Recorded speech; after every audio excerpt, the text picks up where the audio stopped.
It was Christmas time in London. There was a man named Ebenezer Scrooge.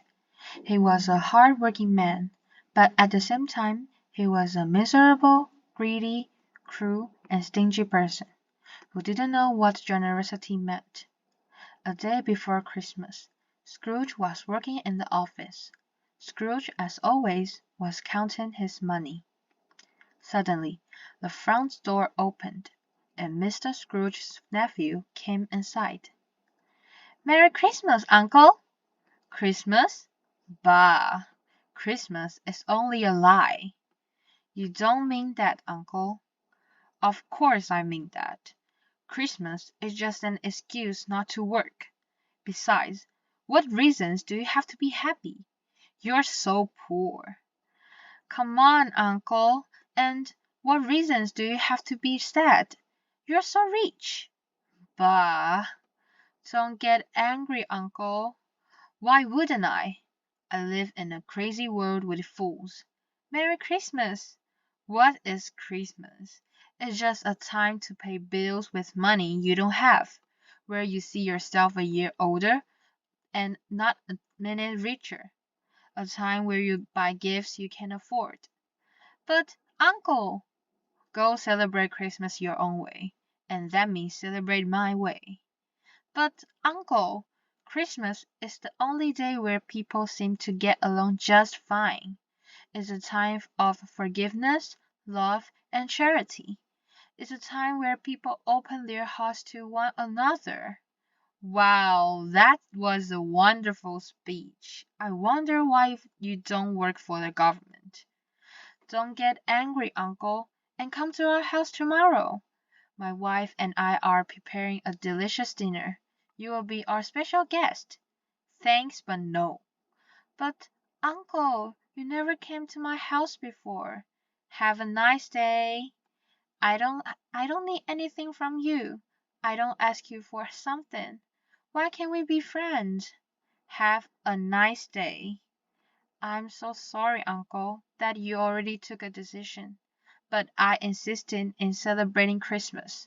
So, Merry Christmas, uncle. Have a nice day, a Happy New Year, and goodbye." "As you wish, uncle." Then Mr. Scrooge's nephew left the office. Scrooge returned to his desk to finish his accounts. After a few hours, Scrooge closed his account books and proceeded to close the office. When he got home he climbed the steps to his bedroom, sat in a chair beside the fire, and started to eat his supper. Suddenly he heard all bells ringing, and a strange and loud noise coming from the outside. "Who's making that noise? I must have fallen asleep." But the strange noise continued, until he saw a ghost coming through the bedroom. "Who are you?" "I am the ghost of Christmas past. Get out of the bed and come with me." The ghost took Scrooge through time to a small town which Scrooge started to remember. He then remembered the houses, the church, the river, the bridge, and the people. "They cannot see us or hear us. They are just shadows from the past. Look! The school is not that empty. There's a little boy, alone, forgotten by his friends. I know him, poor boy. Now let's see another Christmas." Then they arrived to a house. "This house seems familiar. Oh, this is my house, where I grew up." "Yes, it is. And do you recognize that little boy sitting alone reading?" "It's me, as a child. But why is it alone?" "You must know the answer." "Because my parents were working. That is why I was always alone. That is why my Christmas was so sad and lonely." "Come, take my hand. We don't have enough time." "No, I have seen enough. Go away. Don't torture me." "Don't blame me. I told you these were shadows of the things that have been." "Take me back. We have one more step. Our time is running out. And they appeared in a garden. Scrooge was now a young man who was sitting in a garden beside a lovely young woman. The woman was crying. I can marry you, Ebenezer. There's something you love more than me. Nonsense. I love no other woman. That's true. You love money. You love it more than anything. There's nothing wrong in loving money. We got engaged when we were poor, and when we were happy being poor. I hope you are happy with the life you have chosen. And the woman ran away from the garden. Old Scrooge and the ghost followed her. When she stopped, Scrooge could see that she was a few years older. The woman was hugging and kissing a baby. Is that her child? Yes, it is. But he could have been yours. Stop it. Take me home. And Scrooge appeared in his own bedroom. Thank goddess, it was a dream. Then the clock struck. No, Ebenezer, it wasn't a dream. I suppose you are the ghost of Christmas present. Yes, I am. I am the ghost of Christmas present. I have much to show you. Grab onto my robe. Hurry, we cannot be late. Scrooge touched the hem of the spirit's robe. The bedroom vanished, and Scrooge found himself on a busy, snowy street. There were many people shopping for their last-minute gifts. The stores were still open. People were cooking their best meals, and the bells from the church were striking. Everybody was attending church wearing their best clothes. Everybody was happy. Everybody looked so happy. Yes, they are. It's Christmas. What did you expect? Do you mean that they all are happy just because it's December 25th? Yes. Today they can forget their problems and just enjoy being with their families. They just enjoy the food on their tables and the many blessings they receive. Then the ghost took Scrooge to a man's house, and standing there at the door, the ghost proceeded to bless the house. Is this where they live? Of course. This is all he can afford. They look so poor. Their clothes are so old. Love is what you can feel here. The poor man lifted the youngest boy from a chair in the corner and carried him to the table. The boy was pale and thin and carried a crutch. What's wrong with him? Why doesn't he walk? He's very sick. His name is Tiny Tim, and his parents don't have money for a doctor, so maybe he will die. Die? But there must be something that can be done. Please, tell me if he will die. I see an empty chair in the corner. If the future is not changed, he will certainly die.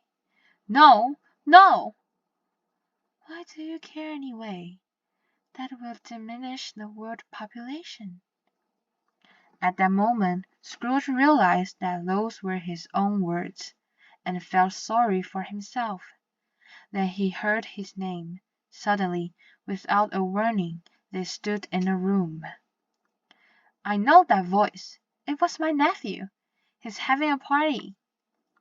Ha ha ha ha! He said that Christmas was only a lie. He should be ashamed. He's very funny, but not a pleasant person. You told me that he's very rich. So what, darling? His wealth is useless. He doesn't do anything with his money. He preferred to be angry at us than to have fun with us. They don't like me. No, unless the future changes. How can I change the future? Then the ghost of Christmas present was gone. Oh, I'm in my own bed again. As he sat up, Another ghost floated into the room. He was dressed in black, and a dark hood hid his face. "You must be the ghost of Christmas yet to come. Are you here to show me the future and how it could change?" The ghost said nothing. He just gestured toward the door. Scrooge followed him to the street in front of his office. 3 men stood out front, talking and shaking their heads. "I know them. I do business with them. We're friends. These men like me, even if my own nephew does not. But what are they saying about me?" "Poor old Scrooge. I know. I feel sorry for him. They told me he was very sick. Who's taking care of him?" "No one.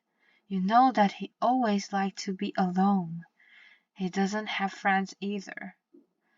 Then everything turned dark, and Scrooge appeared in a foggy and cold place. "Where are we? This is a cemetery. Why did you bring me here?" The ghost showed Scrooge a grave. "Before I get near that grave, tell me, is that the image of what it will be, or just the image what it can be?" The ghost did not answer. Then Scrooge went to see the grave. Engraved on the headstone was the name, Ebenezer Scrooge. Then Scrooge fell to his knees. "No, no! Ghost, listen to me. I have changed. Why do you show me all this if I have lost all hope? Please tell me that I can change everything that you have shown me. I will honor Christmas in my heart. I will live in the past, in the present, and in the future. I will not forget the lessons that all of the ghosts have taught me. Oh, please tell me that I can erase my name from the grave." In his anguish he took the ghost's hand, but the ghost rejected him, and Scrooge woke up in his bed. Then he heard the church bell striking. Then he saw a boy in the street and shouted, "Oh, wonderful! Hey, you over there! What day is today?" "It's Christmas, sir. Christmas morning." "Good. I haven't missed it. Here, kid, take this money and buy some Christmas candy." "Thank you, sir." "Oh, little boy." "Yes, sir." "Have a Merry Christmas." "Thank you, sir. And Merry Christmas to you, too." Scrooge dressed in his finest clothes and headed toward his nephew's house. He was feeling really happy and excited.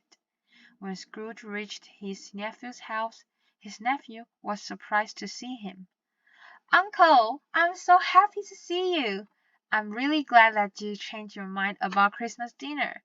Come and celebrate the holiday with us." "Yes, thank you for accepting me." His nephew's wife set an extra place at the table. "We're happy to have you here. You arrived just in time for the turkey." "Thank you. I've never eaten a more delicious meal. But I have to go now. I have some other things to do and people to visit." Scrooge did more than what he said he would do. He took care of Tiny Tim, as a second father would do. He was generous to everyone who came to his door for help. Some people laughed to see how he changed, but he didn't care. Scrooge never saw the ghosts again, but he had many friends and was always close to his family.